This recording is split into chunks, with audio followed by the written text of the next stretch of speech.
Now we're joined by my former basketball teammate and our great friend, Prince-Marshon. Prince, how you doing? I'm doing good. I'm glad to be here. So today we're going to kind of talk to Prince about his basketball journey, starting from high school, moving on, and what he's up to now. And how about you go and get started? Yeah, so we were in high school together for 1 year, technically. While we were in junior high together, Marshon moved over to Tillman. So what was your experience like moving between schools from one to another in high school? And Well, I mean, as far as like friend-wise, it was cool because I already knew I grew up with a lot of kids already went to school there. Basketball-wise, it was a lot more political than I expected it to be. But I ain't gonna lie, I tried to come back after my freshman year because I realized, but it just ain't happened. So, I mean, I'm glad I did come back when I did, though. It was still fun. yeah, that senior year was pretty fun. Well, I'm definitely glad too. I was 2 grades below. So when Prince was a senior, I was a sophomore, so I get to play 1 year with him, and definitely an enjoyable experience. So let's talk about your 1 year at Massac now, your senior year. So. Oh yeah, my senior year at Massac was probably like the highlight of high school. I ain't gonna lie. Like, school itself was fun, but more fun than I expected it to be. And then basketball season was just like, it was a roller coaster. It was a roller coaster.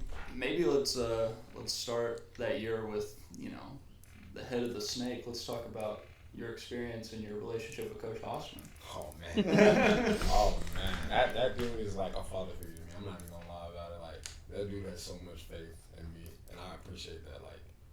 Like for me to play basketball still, and him like just having my back, I could talk to him whatever about anything, basketball or not basketball. It's just great to I can call him anytime I need him. Absolutely, Basically. yeah. And I'm assuming it was a big factor in you coming back over for sure. Most definitely. I mean, I didn't want to say nothing like that, but I mean, like every time I come to a game to see Isaiah play, he'd make a little comment like, "Man, if you came back, you be playing right now. You be starting." So I mean, that didn't really like encourage my play to come back, but it was a factor. And it was definitely a factor. So after high school, you went to Charlotte, right? Yeah. Charlotte for what was the Liberty Heights Academy? It's like prep school for that. Yeah. Prep school. So what was that year like? That one was weird. I didn't really. So like the teammates was weird. I didn't really like all my teammates. I was cool with like maybe 3 of them in the house. So it was like a lot of arguing, a lot of fighting. But like, I mean, the team itself was decent, I guess. We played a lot. It opened my eyes a lot to the basketball world, especially the talent and how much I needed to step up as far as a player and how much more I needed to work on. Cause we played like some elite players like Cam Thomas, Isaiah Todd. What's that kid? The kid that goes to Donda Academy. I can't think of that point guard's name. Robert Dillingham. Yeah. Eli Ellis. All of them. We played like a lot of those kids, and it's just like I just realized how much I needed to work like after that. So what factored into that decision too after high school, kind of searching around and deciding what to do next?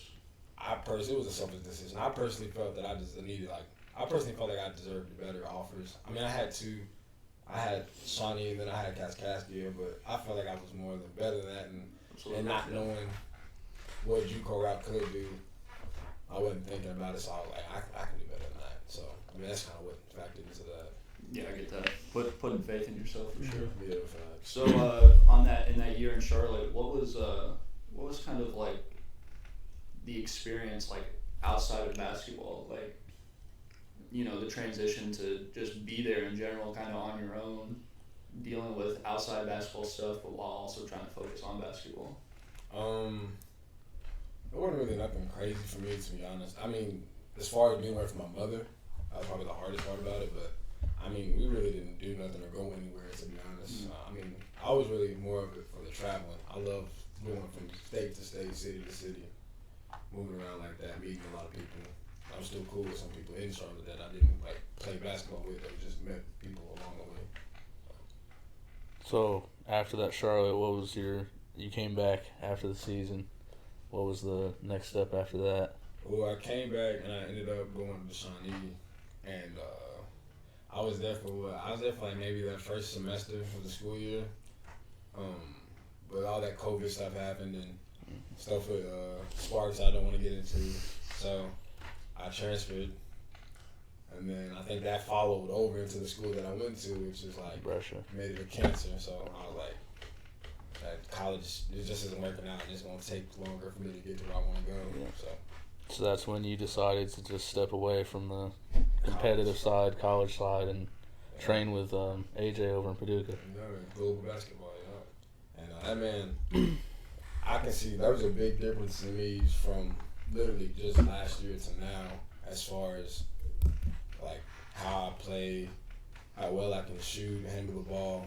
Like it's just crazy how much working out with him within a short period of time can change a player. Like especially going to all these colleges or both these colleges and working out, and I feeling like you haven't really experienced or gained anything like skill set wise. Like it's just crazy to me.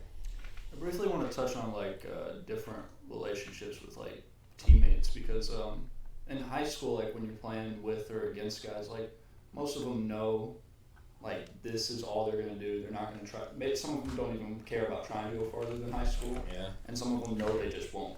Right. Plain won't. But after that, everybody you play against or with is, has some type of goal probably.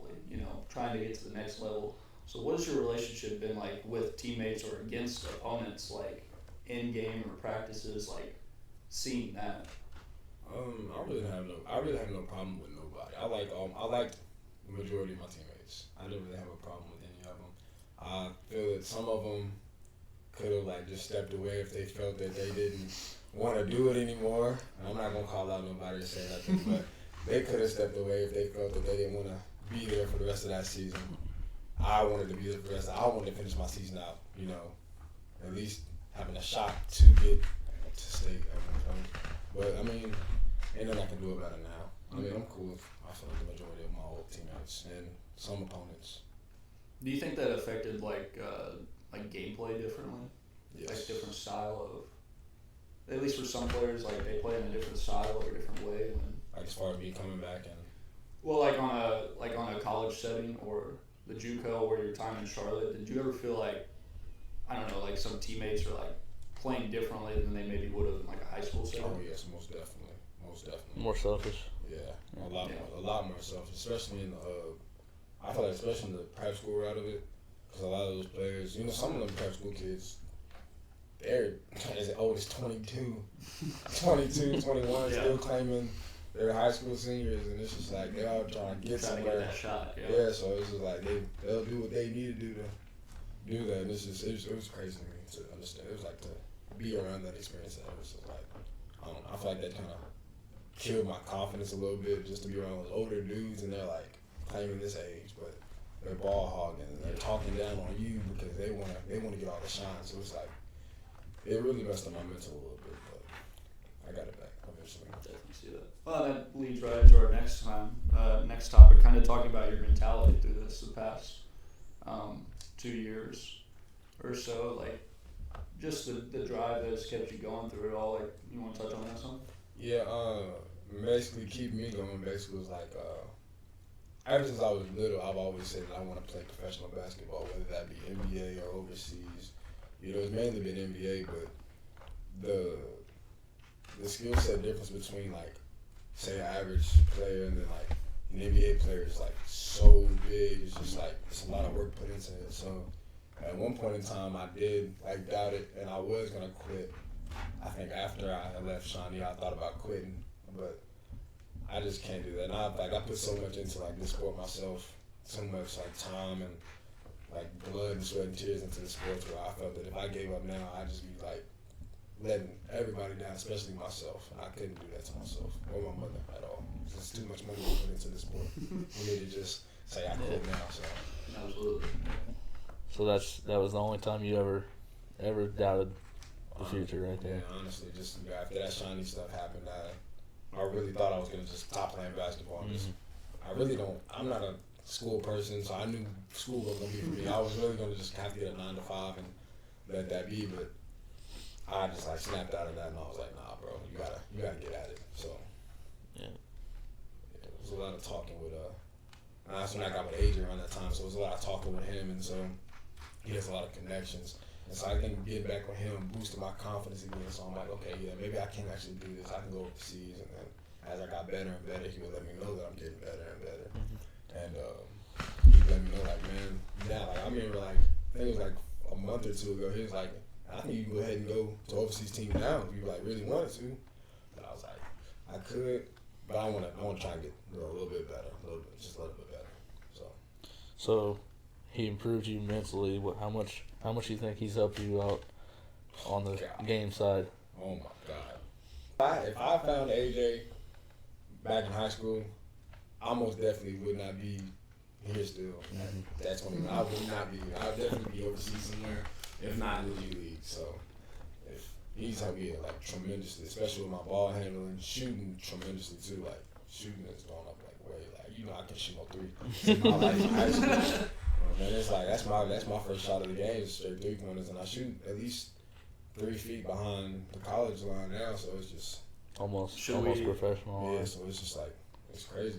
Should we ask Coach Osman about your high school shooting days? I mean, we could ask Coach Osman about my high school shooting days. If it's mid range, then yeah. He'll rave about your mid. We can talk about mid range all day. Yeah. That outside, no, that outside three is just not for me. That was not for me in high school. Yeah, JJ had a couple experiences in high school where he was told not to shoot it. Well, Coach Osman told me to shoot mid ranges instead of threes. I said, Coach, I never practice mid ranges because I hate them. I'm all about that statistics, so I don't like the mid range shot. So I was like, let me shoot these threes. I'm not a mid range. Anyway.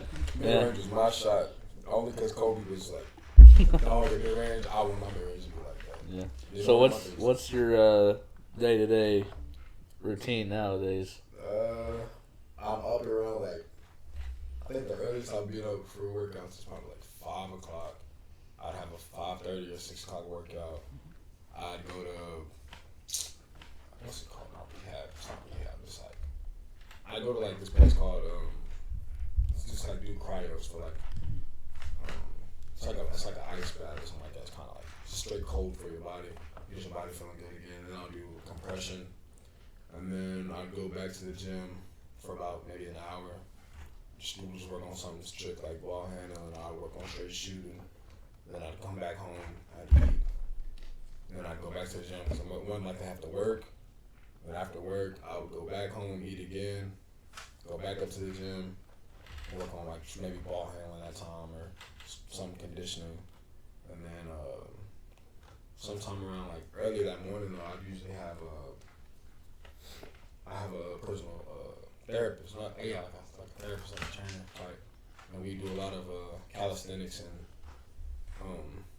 more of a mobility and agility stuff too. So Sometimes all day. Yeah, literally every day, all day. So how long have you been working with AJ and them? If I want to count before I went to Brescia, since last year around the summer, or like I want to say like June. So I would say this would lead in. What was your goal when you first started working with them? What were you aiming for? I was aiming for just to get to Brescia, basically, just to come in and make an impact at that school. Really, that's really what my main goal was. Just to be good enough to do that over there. But what happened, so I didn't get to. I don't know if we've even touched on it, but what happened is you've now signed or signing I got an offer. I got a contract. Contract from Croatia. I don't know the team's name. It's weird and it's not. So I don't know how to say it. But get a translator on it. Yeah. I haven't taken it. And I don't think I'm going to take it. Just the fact that I don't have an agent. And I've heard a lot about signing overseas contracts and you getting there and then them just like not doing what they said they would do just because there's like a little fine print in that contract that I didn't in Croatian. Yeah. In Croatian. Something out there knowing I can't read. Yeah. So I just want to I want to wait to get an agent. That's why I'm going to this combine. You want to wait and take a Croatian class online. Yeah. That's when you can read the contract. That's step one. Almost definitely. Yeah, that's step one. I need to do it myself. But what would your younger self think if you knew you had gotten a pro contract I don't offer at think this one of point. us would believe it. I really don't, especially knowing how. If I look back at my years in Fluke, bro, it's just like you wouldn't even thought that kid would play basketball after middle school. To be honest, it was just he was out of control and uncoordinated. But I mean, I don't know. He probably wouldn't believe me. So that's definitely a check mark off the list. Already just getting that Just initial that offer. Yeah, most definitely. Where do you think you'd be with if you weren't with AJ working out and stuff? I mean, what do you think that would? I mean, he's obviously helped you a lot, and you appreciate that. You can just tell. I would most definitely be working a 9 to 5. I would most definitely working. You would be having more doubts. I would most definitely. I'd probably be at Walmart or still working at the mall or something. Like, nah, I would not be where I'm at today if I didn't have AJ and Melanie and like working out with me and Q, who's also a professional basketball player. He's signed with an NBA agent and he's going to the NBA draft this year. He's also playing in the Drew League this year. So, I mean, if I didn't have them in my circle, bro, I don't know where I'd be at. Oh, or Elliot. That's my personal.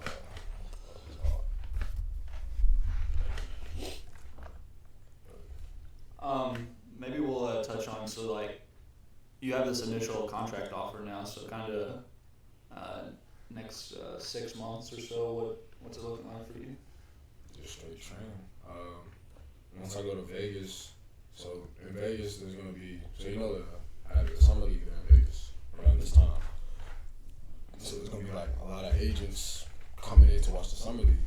Well, when there's no games during the summer league, they all come over to the gym that we're gonna be in, which is the Turkanian gym, which is I guess some dude who used to be in Vegas or something. I don't know. I don't really know. He's a coach. Yeah. But all the agents are gonna draft over to like that gym and watch all those games going on. So I'm gonna do my best to at least get my name out there talking wise, just to make some connections with agents and some coaches, and just play my game when I go out there. And hopefully that they, like what they see coming from me. I'm not gonna go out there and do something I can't do. I know I can't do just to make something dumb.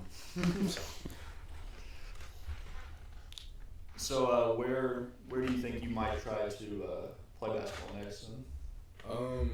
There's a team that's in the G League called the Capitanes. I'm pretty sure what the name is. They're in New Mexico. So that's the team I'm like shooting to play for. But I've talked to a player on that team and he was like, basically told me if I wasn't Hispanic, it's gonna be hard. So you need Croatian class and Spanish I class. might have to change my last name basically to something Hispanic.